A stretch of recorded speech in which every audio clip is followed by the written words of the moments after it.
ওখানে যেহেতু বর্তমান যুগটা হলো টোটাল মডার্ন টেকনোলজির যুগ, সো আগের মতো করে আপনার ওই আয়ুর্বেদিক চিকিৎসা বা আগের মতো চিকিৎসাটা কিন্তু নাই, এখন অ্যাডভান্স হচ্ছে। আমি গতদিন একটা নিউজে দেখছিলাম, চায়না একটা ডাক্তার চায়নাতে বসে আমেরিকার একটা রুগীকে চিকিৎসা দিচ্ছে এবং মেজর একটা অপারেশন করছে জাস্ট থ্রু অনলাইন, এবং সেটা এআইয়ের মাধ্যমে। সো এই টেকনোলজি আপডেট কিন্তু চায়না করেছে। সো এই ধরনের অ্যাডভান্টেজগুলো চায়নার কিন্তু মোটামুটি সব ভার্সিটিতেই আছে। খরচ কমের একটা ব্যাপার সবার মধ্যে থাকে, যে অল্প টাকায় শেষ করলে হোয়াই নট, আমি যাব না কেন। অবশ্যই খরচ কম একটা বড় একটা ব্যাপার, যে পয়সার ব্যাপারটা মাথায় থাকবেই, কিন্তু টাকা কমানোর জন্য কখনো এমন কোনো ভার্সিটি যাবেন না যে ভার্সিটির খুব একটা লিগালিটি নাই, খুব একটা স্বীকৃতি নাই, ওয়ার্ল্ড র্যাঙ্কিং এ যাওয়ার কোনো অবস্থা নেই।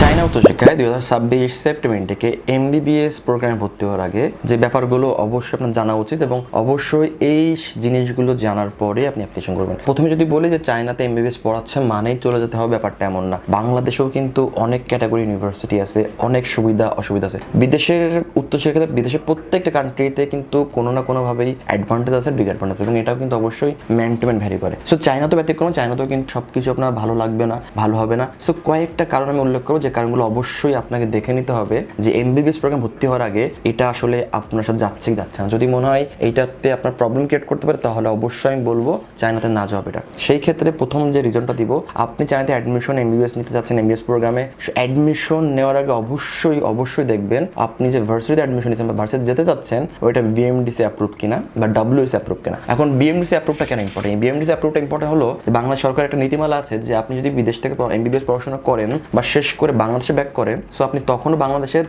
রেজিস্টার্ড ডাক্তার হিসেবে স্বীকৃতি পাবেন না, যতক্ষণ না পর্যন্ত বিএমডিসি থেকে একটা এক্সাম আপনাকে পাস না করবেন। লাইক বাংলাদেশে আপনাকে একটা বিএমডিসি এক্সাম নেই, প্রতি বছর এক্সামটা নেয়, এবং যে সকল শিক্ষার্থী পাস করে এই এক্সামে, তারাই একমাত্র বাংলাদেশে প্র্যাকটিসটা করতে পারে অ্যাজ এ ডাক্তার। তার মানে আপনি বিদেশ থেকে যে কোনো জায়গায় পড়াশোনা করে আসতে পারেন, দেশের বাইরে যে কোনো কান্ট্রি থেকে, বাট যতদিন না পর্যন্ত আপনি পাস করবেন ততদিন আপনি কিন্তু ডাক্তার না। এবং তারাই এই এক্সামটা দিতে পারবে যে সকল ইউনিভার্সিটি বাংলাদেশের বিএমডিসি কাউন্সিল থেকে অ্যাপ্রুভাল আছে। দ্যাট মিনস চায়নাতে আপনি যাচ্ছেন, নাম বেনামে একটা ভার্সিটিতে পড়াশোনা করছেন, বাট বাংলাদেশে এসে দেখলেন যেটা অ্যাপ্রুভই নাই, দ্যাট মিনস আপনি কিন্তু তখন বাংলাদেশে পরীক্ষা দিতে পারবেন না। নাম্বার 1 রিজন এটা। সো অবশ্যই যেখানে পড়বেন বা চায়নাতে যেখানে ভর্তি হবেন না কেন, যেই ভার্সিটিতেই দেখে নেবেন বিএমডিসি অ্যাপ্রুভ কিনা, নাম্বার 1। দ্বিতীয়, আপনাকে দেখতে হবে ওই ইউনিভার্সিটির ল্যাবটা কেমন। যে লাইক আপনি চলে গেলেন, পড়লেন, বাট আপনি যাওয়ার পর দেখলেন ল্যাব ভালো না।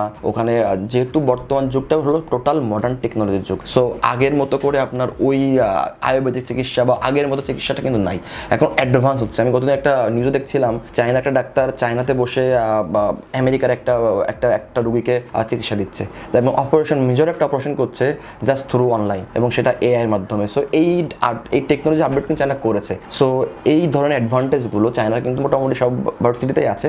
তারপরও আপনাকে দেখে নিতে হবে ওই যে ভার্সিটিতে পড়বেন সেই ভার্সিটিতে কেমন, এবং ওই ভার্সিটি বাংলাদেশ শিক্ষার্থী আছে কিনা আগে, বা ফরেনার শিক্ষার্থী অ্যাডমিশন আগে পড়েছে কিনা। নতুন কোনো ক্যাম্পাস হঠাৎ করে যে আপনার ক্যারিয়ারটা বরবাদ করবেন না, অলওয়েজ ট্রাই করবেন এমন কোনো ক্যাম্পাসে, এমন ভার্সিটিতে ভর্তি হওয়া যেখানে প্রিভিয়াস টাইমে স্টুডেন্ট পড়াশোনা করেছে, ইন্টারন্যাশনাল স্টুডেন্টস, এবং ওদের রিভিউ ভালো। থার্ডলি, খরচ কমের একটা ব্যাপার সবার মধ্যে থাকে, যে অল্প টাকায় শেষ করলে হোয়াই নট, আমি যাব না কেন।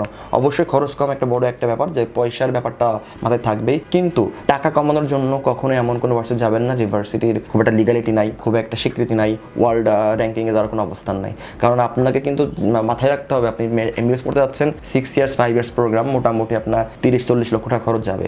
সো ওই অল্প 2-1 লাখ টাকা বাঁচাতে যে এমন যেন না হয় আপনার টোটাল জার্নিটা বা টোটাল ডিউরেশনটা যেন নষ্ট না হয়, এমন যেন না হয় পড়াশোনা শেষ করে আপনি কোথাও কোনো স্বীকৃতি পাচ্ছেন না। সো যদি টাকাটা বেশিও লাগে, তাহলে অবশ্যই সেটাকে মাথায় রেখে ভালো একটা ইউনিভার্সিটি চুজ করবেন, যে ভার্সিটি ওয়ার্ল্ড রিকগনাইজ আছে, যে ভার্সিটি কিউএস র্যাঙ্কিং বা ওয়ার্ল্ড র্যাঙ্কিং অবস্থান করছে, এবং অবশ্যই বিএমডিসি অ্যাপ্রুভ। এর বাইরে আপনাকে জানতে হবে যে মিডিয়ামটা কি। লাইক চায়নাতে কিন্তু অনেক চাইনিজ ও ইংলিশ এই দুইটা মিডিয়ামে কিন্তু পড়াশোনা করানো হয়, এবং অবশ্যই আপনাকে নির্বাচন করতে হবে যে ইংলিশ মিডিয়াম নির্বাচন করতে হবে। বিকজ আপনি চায়নাতে কিন্তু চাইলেও কিন্তু আপনি ওইভাবে কিন্তু টাইমলি আফটার স্টাডি আপনি কিন্তু মেডিকেল প্র্যাকটিস করবেন না। আপনাকে কিন্তু চিন্তা করতে হবে যে টুডে আর tomorrow I have to come back to my country.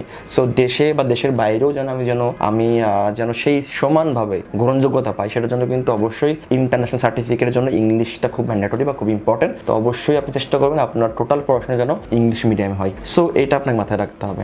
Lastly যদি বলি ইন্টার্নশিপ, চায়নাতে কিন্তু এমবিবিএস পড়ানোর সাথে সাথে কিন্তু আপনার কিন্তু ইন্টার্নশিপটা কিন্তু প্রোভাইড করে ভার্সিটি, 5 ইয়ার্স এমবিবিএস 1 ইয়ার ইন্টার্নশিপ। এবং ইন্টার্নশিপ কোথায় দিচ্ছে এটাও কিন্তু আপনি আগে থেকে কিন্তু দেখে নেবেন। লাইক যে ভার্সিটিগুলো অলরেডি মেডিকেল পড়ায়, এমবিবিএস কোর্স করায়, তারা কিন্তু সুন্দর করে ওয়েবসাইটে লিখে দেয় যে 5 ইয়ার্স আমাদের এখানে পড়বা, 1 ইয়ার্স আমাদের এই প্রভিন্সের এই জায়গায় ইন্টার্নশিপ করবা, এবং ওই ইন্টার্নশিপের হাসপাতালটা কেমন সেটাও কিন্তু খুব বড় ইম্পর্টেন্ট ব্যাপার। সো দেখে নেবেন ওই হাসপাতালটা যেন ভালো হয় এবং ওই হাসপাতাল যেন মোটামুটি পপুলার হয় এবং একটু বড় হয়। যদি সব এভাবে ঠিকঠাক কাজ করতে পারেন, দেখেন শুধু পড়াশোনা করাটাই সীমাবদ্ধ থাকলে হবে না, দিন শেষে কিন্তু ইন্টার্নশিপ অনেক বড় একটা ব্যাপার। কারণ ইন্টার্নশিপে যত আপনি অ্যাক্টিভ থাকবেন, যত আপনি ভালো করবেন, যত রুগীকে ফেস করবেন, তত আপনার কিন্তু ভয়টা কাটবে, তত আপনার দক্ষতা বাড়বে, এক্সপিরিয়েন্স বেশি হবে। সো এই জিনিসগুলো অবশ্যই চায়নাতে যাওয়ার আগে, শুধু চায়না না, যে কোনো দেশের বাইরে এমবিবিএস পড়ার আগে অবশ্যই দেখে নেবেন, জেনে নেবেন। অনেক কান্ট্রি এমনও আছে যে ইন্টার্নশিপ না দিয়ে আপনাকে কিন্তু দেশে কিন্তু ব্যাক করে দিবে। লাইক যদি বলি মালয়েশিয়াতে যদি আপনি এমবিবিএস পড়েন, আপনি কিন্তু কোর্স শেষ করে আপনাকে ব্যাক করতে হবে, ইন্টার্নশিপ দেন আপনাকে দেশে করতে হবে। বাট চায়নাকে টোটালি আলাদা। চায়নাতে আপনি যদি পড়াশোনা করেন, আপনি এমবিবিএস শেষ করবেন এবং আপনাকে ইন্টার্নশিপ চাইনিজ একটা হাসপাতালে আপনাকে দেওয়া হবে। বাট দেখে নেবেন কোনটা। সো বিদেশে যাওয়ার আগে বা চায়নাতে এমবিবিএস পড়ার আগে এই কথাগুলো মাথায় রাখবেন, দেখবেন, জানবেন, বুঝবেন, তারপর সিদ্ধান্ত নেবেন। যদি আপনার চ্যানেল উচ্চশিক্ষা যদি কোনো আরো প্রশ্ন থাকে জানার থেকে আমাদের কাছে আসতে পারেন। আমরা ডিওরাল কনসালটেন্সি 7 বছর বেশি সময় চায়না বিভিন্ন ইউনিভার্সিটি স্কলারশিপে কাজ করে আসছি। আশা করি আপনার উচ্চশিক্ষার জার্নিটা WWC সাথে শুভ হবে। ভালো থাকবেন। আসসালামু আলাইকুম।